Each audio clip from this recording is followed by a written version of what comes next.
New Year's resolutions move aside. Back to fall's the real reset. Today I'm going over the new habits I've been implementing and the ones I'm planning to add to my routine as the seasons change.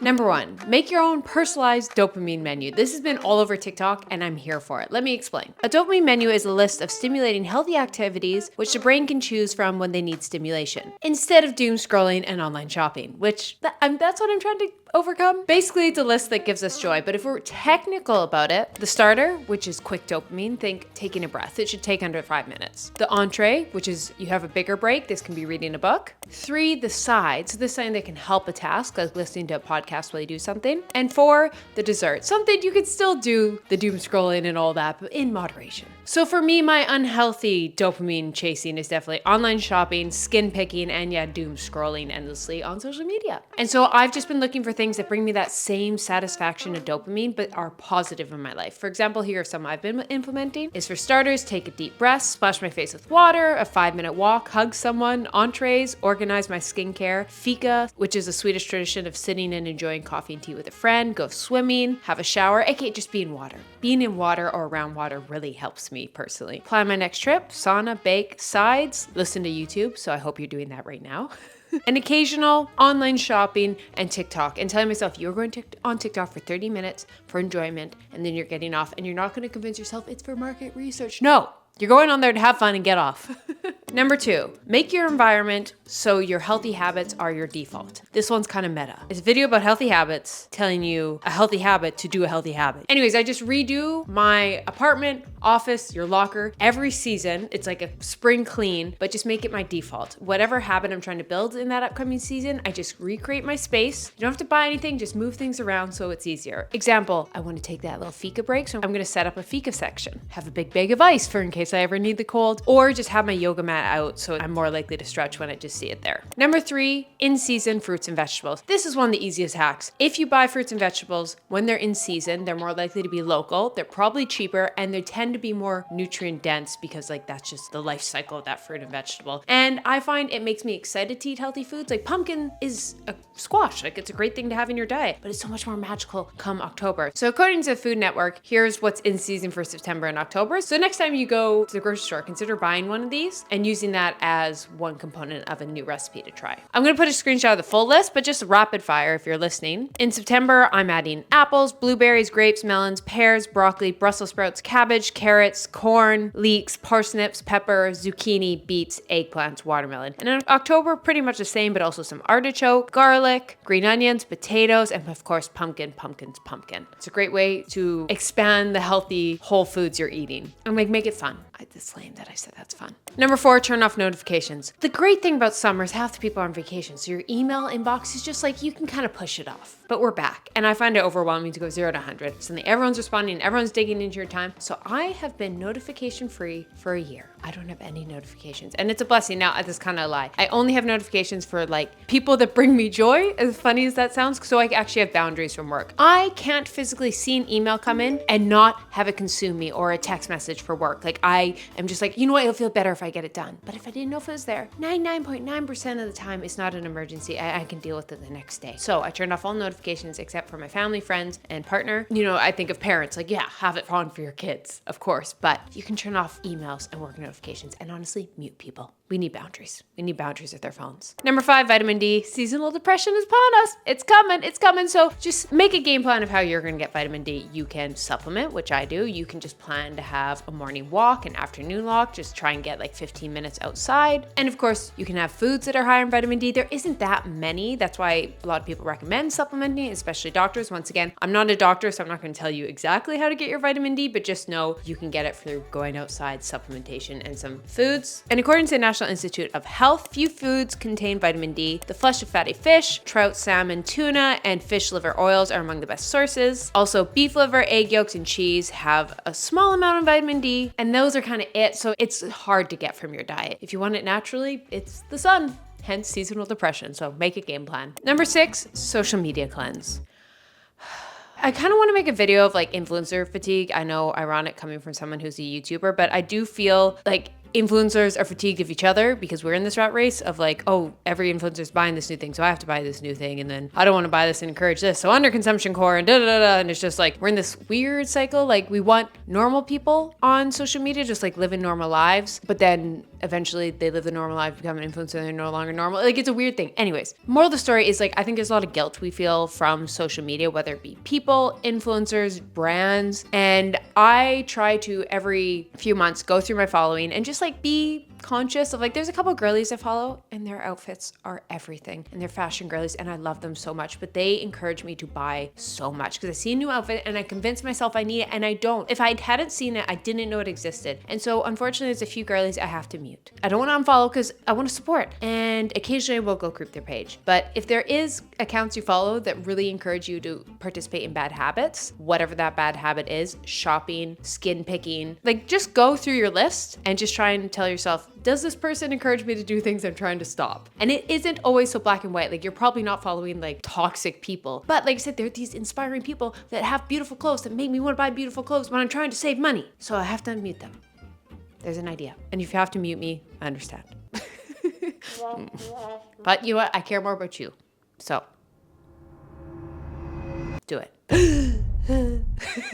But I will say there is a reason I only have like 4 sponsors on this channel, so you guys aren't fatigued. You know, part of my channel is finding things for you guys, reviewing things, going and seeing over if they're worth it for you to try. That is part of my channel. And that's why I don't like having a ton of sponsors, because every time it's like, oh, should I buy this now? If it's kind of the same, there gets to be a point where you can just blur it out. You know what I mean? It's not constantly something new. It's just like consistency. You know, when you watch a Keltie video, there's a 1 out of 4 chance it is the AG1 ad, because I use it every day and they've been a long-standing sponsor of this channel because I genuinely love the product. And the reason why I do love AG1 is, for example, that very reason. There's not a ton of different supplements. There's so many supplements in one, and it just simplified my supplement routine. It has a wide variety of 75 whole food nutrients. It's like 9 supplements in one. It's your antioxidant, it's your multivitamin, adaptogens, and so many things. And most importantly for me, it is trusted by professional athletes around the world. It is NSF certified. And if I'm going to recommend a supplement for you guys, I want to make sure it is tested consistently so you know what you're getting, because that is one of the worst parts about the supplement industry is it's not as regulated, and that's why you always have to look for that NSF certification on it, which means people who are drug tested for the Olympics and professional sports are able to take it because they know it's clean. And that is why I love AG1. And what was I talking about earlier in this video? Supplementing vitamin D. How do I supplement vitamin D?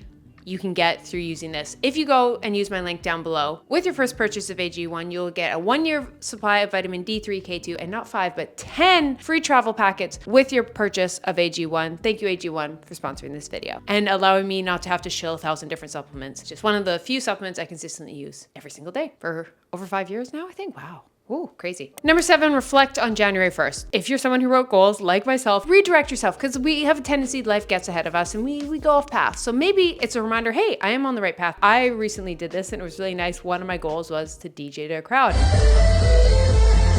And I did that this weekend, which was amazing. And thanks to you guys, like it was an absolute bucket list item. And I was able to perform like some music I made myself, which is unbelievable as a DJ. And now having been graduated from music production school for a year. But at the same time, there's a few that fell off, like my mobility. I said I was going to be in a really strict mobility and stretching routine and get back to doing the splits. And I haven't. So I was like, you know what? I got 4 months left. I'm going to make that a bigger priority for the next couple months again. Number 8, VO2 max training. Now I made this short about it. I just want to go a bit more in depth because I only have 60 seconds on a short. Now, I read Peter Attia's book, Outlive, which is really about health span, like not just living as long as possible, but having a high quality of life due to your health for as long as possible. And one big factor is your VO2 max. Now, how he recommends training it, which I was saying in the short, is go 4 minutes, max out, 4 minutes rest, do that 4 times. And that is an unbelievable way to train your VO2 max training. Now, some people can't do that. And I also want to encourage, if you can't do that, just try and have a couple sprints. Maybe at the end of a workout, sprint for 10 seconds, throw in a couple sprints throughout. You don't have to be going above 10 minutes, 20 minutes for an entire week, unless you're training for a specific sport, and that's different. Your recovery is totally different. It's not always for health span. Realize sports isn't about longevity. Actually, you sacrifice a lot of longevity things for extreme performance. But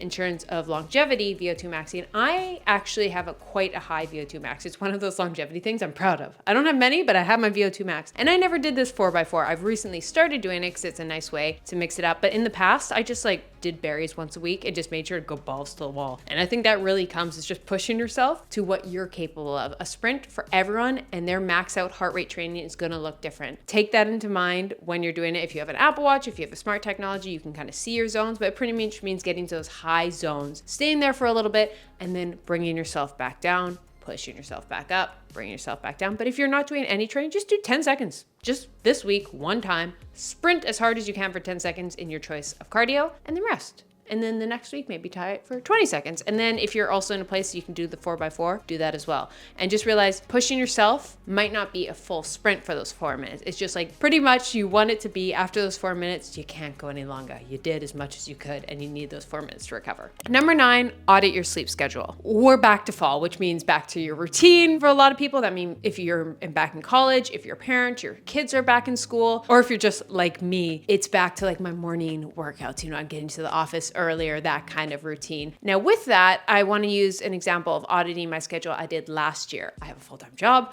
I also want to have a social relationship with people, and I have, I want to be healthy. And I was like, how on earth am I going to fit this in? So I audited my sleep schedule to find where are my wasted hours. Now, I'm not saying you can't watch Netflix. It is mandatory for me to watch at least half an hour of Netflix every night. It's just my unwind. I love it, and you're not getting rid of it. It's pure joy for me. But I noticed after half an hour, like the second show, the binge, I wasn't even watching. I was on my phone. Like there was no productivity. I was just on the couch scrolling. So I realized between 10 p.m. and midnight is wasted hours. I'm not seeing my friends. I'm not actually unwinding. I'm just doom scrolling. I'm online shopping. I'm not resting because I should be sleeping. I'm not doing anything productive, but I'm also not doing anything nourishing. It's wasted hours. And I was like, I can't be productive. I'm not going to work at 10 p.m. That's what my audit realized. So I realized if I wake up at 5 a.m., it's going to force me to go to bed 9 to 10 to get enough sleep for me. And I can be productive at 5 a.m. And I can go work out, get to the office early, have extra hours in the morning to work on school, and then work. And that was the only way it was possible. And so what I'd recommend for you guys is like, just do an audit, see where your sleep schedule, how those hours could benefit. Now, some people are night owls. So some people might realize, hey, I'm never productive in the morning. Keltie gets up at 5 a.m. I'm getting up at 5 a.m. All I do is scroll on my phone because I'm half asleep. Maybe you'd be better sleeping in a bit more and just realizing you stay later at the office a bit and you do some self-care things in the evening. Just make sure there's still time for self-care, nourishing, rejuvenation, but just do a little audit of your sleep schedule to just see where are those completely wasted hours and how could you fill them in a way that will just make your life better and more joyful. Not necessarily more productive, because sometimes productivity isn't the goal. Maybe it's more rejuvenating. Maybe it's more time with friends. But for me, it was, no, you don't need 2 hours of Netflix because you don't go on Netflix for 2 hours. You go on your phone, doom scrolling. Like, I don't even know what I look at. It's literally wasted hours. Number 10, this one's super random, extra SPF on your hands. I always put SPF on my face and then I would just like wash it. Now I also put the SPF on my hands. Hear me out. We don't go in tanning beds, but those UV beds we put for our nails, something about it, I'm like, that can't be good. And I noticed I always had really red hands after. I'm very sensitive skin, very naturally fair. And so my hands were always red. And so I started the extra SPF I put on my face, I put on my hands, and now my hands aren't as red after I get my nails done. So random little hack for you ladies, but if you got SPF, just put it on your hands. 60-year-old you will be thankful. Number 11, hobby with friends. Sometimes these healthy habits make me feel like 16-year-old me would vomit, but also like, they're not that crazy, are they? Gen Alpha, let me know. Now, right now, speaking of Gen Alpha, a warning, Gen Zs and us millennials are in a loneliness crisis. We're also in a financial crisis, a housing crisis. We're in a lot of crises. So just going out for dinner and drinks with our friends isn't really optimal because we don't always want a hangover because it gives us anxiety. And also it costs money. So for me and my girlfriends, we've been trying to find things we can do together that don't cost money and like make our lives better, that we have fun together. Now, it doesn't necessarily have to be like productive. Like it can just be go hang out by the water, go swimming in the ocean because I live, or go to a pool. That costs money. But something me and my one friend Lexi have started doing is playing tennis. Now we're not great. We just rally back and forth and we count how many rallies, and eventually we want to get to a place that we're playing. But I think you can pick up pickleball, paddle, golfing. Sports are a great one that, that's activity, but you can also do something more artistic. Pick up an instrument, start journaling, scrapbooking with your friends. Things that aren't just going out for dinner and drinks because that's so expensive right now. But also be careful because hobbies can become very expensive. Like running, cheapest hobby until you buy Garmin, Nikes, Oakleys.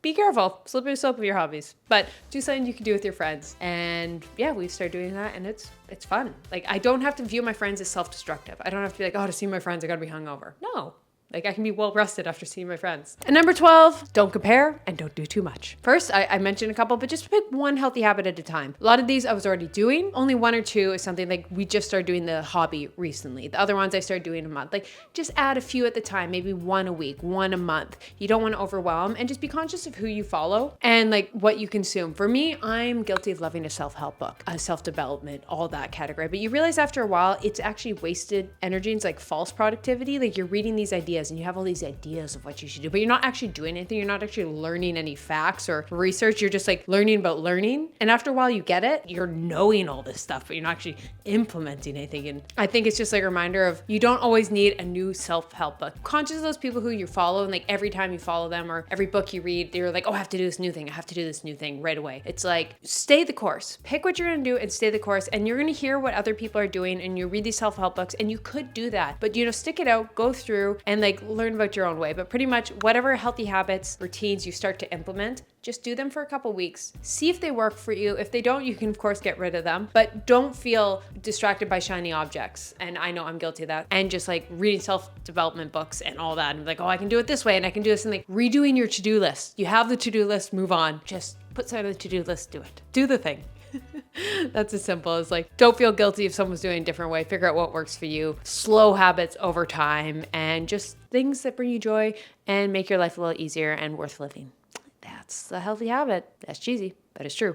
Moral story, let me know down in the comments any healthy habits you guys are implementing. If you guys like these videos, I love a healthy habit video. Maybe do you want one in winter? Those are my healthy habits for fall that I'm implementing / have started implementing as the seasons change, and we're in PSL season, baby. It's good. I haven't had one yet. I'm kind of a stickler. Like I like the magic. I'm like, I will not have one until the leaves turn orange. And then I go full fall, and it's my favorite season. Right now I'm holding on to summer-ish. No, I think this video is I'm ready. Bring on the ghosts, the pumpkins, and the PSL, and I'm ready. Have a great day. Go pet a dog. Love you guys. Bye.